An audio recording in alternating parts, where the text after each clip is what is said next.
همونطور که میدونید سردترین نقاط روی زمین قطب‌ها هستن، چون آفتاب به اونها خیلی کمتر از دیگر نقاط میرسه.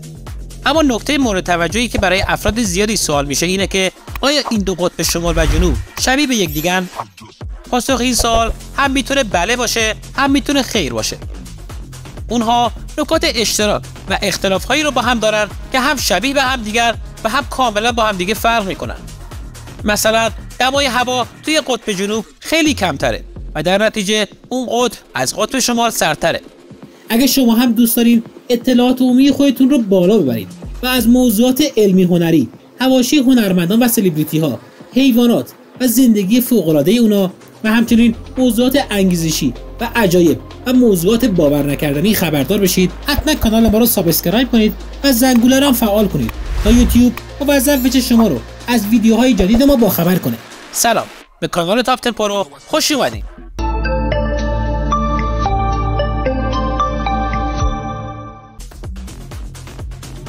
شماره 10، سرد و بیش از اندازه سرد. همونطور که گفته شد قطب شمال و جنوب با هم اختلاف‌هایی دارن که از بین اونها میشه به سردی دو تا قاره اشاره کرد. در واقع دمای هوا توی قطب جنوب سردتر از قطب شماله، به نحوی که برف‌های بعضی از قسمت‌های قطب جنوب هرگز ذوب نمیشن. میانگین دمای هوا توی قطب جنوب منفی 40 درجه و توی شمال منفی 34 درجه است که توی تابستون این رقم چند درجه بالاتر میره. توجه داشته باشیم که کمترین دمای ثبت شده روی کره زمین منفی 80 درجه است که مربوط به نقطه نزدیک به قطب جنوبه. قطب شمال یک لایه یخیه که در برابر تغییرات آب و هوایی تأثیر خیلی زیادی رو میبینه. شماره 9، مسکونی بودن و غیر قابل سکونت بودن اونها. یکی از تفاوت‌های قطب شمال و جنوب سکونت و غیر قابل سکونت بودن اونهاست. در واقع عکس‌های خیلی زیادی از مکتشفین قطب جنوب منتشر شده که نشون میده پرچم‌های خودشون رو توی یخ‌های قطب جنوب زدن، اما تنها منطقه‌ای که توی کره زمین به هیچ کسی تعلق نداره و هیچ کسی روی اون زندگی نمی‌کنه قطب جنوبه. البته کاشفا هنوز هم نتونستن اشیایی رو پیدا کنن که نشون از حضور مردم توی این منطقه باشه. و به این نکته دقت داشته باشید که پیمان نامه‌ای توی قطب جنوب وجود داره که طبق اون منطقه رو اداره می‌کنن. و با توجه به این پیمان نامه، این منطقه و منابع اون تنها برای مقاصد علمی و صلح‌جویانه استفاده میشه. شماره 8، منابع معدنی و میدان مغناطیسی. همونطور که متوجه هستید قطب جنوب روی یک بستر سنگی قرار گرفته و منابع معدنی خیلی زیادی مثل پلاتین، نقره، طلا، نیکل و غیره توی اون وجود داره که نمیشه اونها رو توی قطب شمال پیدا کرد. در واقع قطب‌های مغناطیسی نزدیک به قطب شمال و قطب جنوب واقع شدن. شماره 7، گردبادهای قطبی. پدیده جالبی که بعضی اوقات برای قطب‌های زمین رخ میده، گردبادهای قطبی نام داره. این پدیده گردبادی خیلی بزرگ نزدیک به لبه‌های عمودی زمین اتفاق میفته. گردباد همه مناطق قطبی رو در بر میگیره. همچنین قسمتی از منطقه آب و هوایی بین جریان‌های هوایی مناطق گرم همسایه قطب شمال و جنوب توی دو نیمکره هستن. تفاوت قطب شمال و جنوب در خصوص وجود گردباد به شدت به اونها ارتباط داره. گردباد قطبی که توی جنوب اتفاق میفته خیلی قوی‌تر از گردباد منطقه قطب شماله و بیشتر هم طول میکشه. این دلیل اون خشکی‌های بزرگیه که توی نیمکره شمالیه که موج‌های اتمسفری رو تولید میکنه و باعث کاهش شدت گردباد میشه. شماره 6، کوههای یخی. قطب شمال و جنوب از مناطق یخی خیلی زیادی برخوردارن، اما یخ‌های قطب جنوب خیلی بیشتر از یخ‌های قطب شمالن. در واقع 90% از یخ‌های زمین توی قطب جنوبه که برابر با 3/4 از منابع آب شیرین جهانه. خیلی‌ها در تلاش هستن که این یخ‌ها رو از قطب جنوب جدا کنن و توی مناطقی که با کمبود آب مواجه هستن مورد استفاده قرار بدن.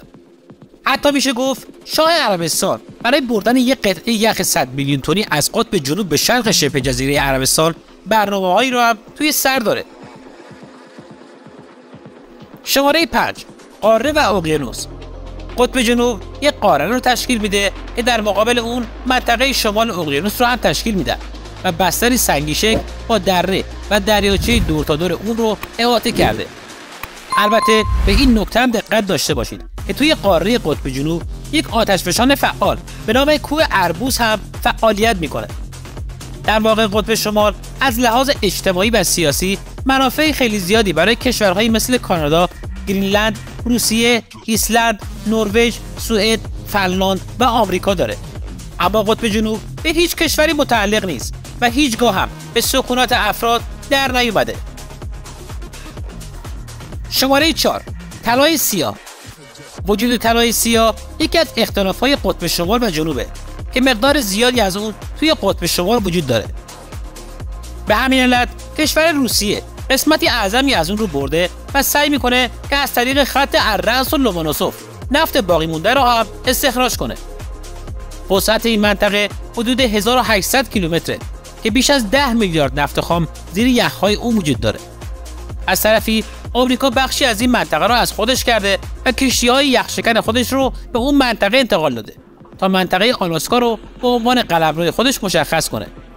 در واقع منابع نفتی هم زیر قطب جنوب وجود دارند، اما کسی حق استخراج اونها رو نداره. شماره 3، سوراخ شدن لایه اوزون. بالای قاره قطب جنوب لایه اوزون قرار داره که سوراخ بزرگی روی اون ایجاد شده و 3 برابر مساحت آمریکاست. البته لایه اوزونی که بالای منطقه شمال قرار داره روز به روز نازک‌تر میشه، اما هنوز هیچ گونه سوراخی توی اون مشاهده نشده. سوراخ بودن لایه اوزون به این معنی نیست که روی اون سوراخ ایجاد شده، بلکه ماده شیمیایی به نام اوزون که در برابر پرتوهای خورشیدی از زمین محافظت میکنن به شدت آسیب دیده و در بعضی از جاها از بین رفته. باید بگیم صدمه‌هایی که توی نیمکره جنوبی در لایه ایجاد شده بیشتر از قطب شماله، علت اون بالا بودن دمای نیمکره شمالیه و بر اساس اون از ایجاد ابرهای استراتوسفری که باعث نابودی اوزون میشه جلوگیری میکنه. شماره 2، محل زندگی پنگوئن‌ها و خرس‌های قطبی. محل زندگی پنگوئن‌ها و خرس‌های قطبی اختلاف قطب شمال و جنوب رو به خوبی بازگو میکنه. خیلی از افراد تصور میکنن که خرس‌های قطبی و پنگوئن‌ها توی یک منطقه زندگی میکنن، اما این تصور به شدت اشتباهه، چرا که پنگوئن‌ها توی قطب جنوب زندگی میکنن و هیچ گونه دشمن طبیعی ندارن. اگه خرس قطبی و پنگوئن‌ها توی یک منطقه زندگی میکردن، قطعاً پنگوئن‌ها غذای خرس‌ها میشدن. پنگوئن‌ها به صورت پرندگان بالداری در اومدن که بالهای اونها قادر به پرواز کردن نیست، اما هنگام شنا کردن کمک خیلی زیادی به اونها میکنه. از طرفی خرس‌های قطبی به عنوان بزرگترین شکارچیان بر روی قطب شمال معرفی میشن که از گاوهای دریایی، نهنگ‌های کوچیک و خوک‌های آبی غذای خودشون رو فراهم میکنن. شماره 1، تغییر شکل قطب شمال و جنوب. قطب شمال که منطقه یخی هستش، به صورت طبیعی یخ‌های اون در حال ذوب شدنه، به نحوی که در فصل تابستان بیشتر لایه‌های یخ اون آب میشن و توی فصل زمستون دوباره به یخ تبدیل میشن. مساحت یخ موجود توی قطب شمال به اندازه مساحت آمریکاه. طبق بررسی‌هایی که انجام شده گفته میشه که یک قطعه یخ موجود توی گرینلند در حال ذوب شدنه، به نحوی که تا پایان قرن میلادی چیزی از اون به جای نمیمونه. حتی خیلی این نظریه رو دادن که قطب شمال تا پایان قرن ممکنه در طول تابستان کاملا بدون یخ باشه. از اختلافات قطب شمال و جنوب میشه به تغییر شکل اونها هم اشاره کرد، چرا که یخ‌های موجود توی این دو قطب از لحاظ ذوب شدن کاملا با هم فرق داره. یخ‌های موجود توی قطب جنوب اصلا آب نمیشن، به نحوی که توی تمام روزهای سال یخ‌های اون به یک اندازن. اما تحقیقات جدیدی روی قطب جنوب انجام شده که نشون میده گرمای کره زمین روی قطب جنوب هم اثر گذاشته. بنابراین یخ‌های اون در حال ذوب شدنه.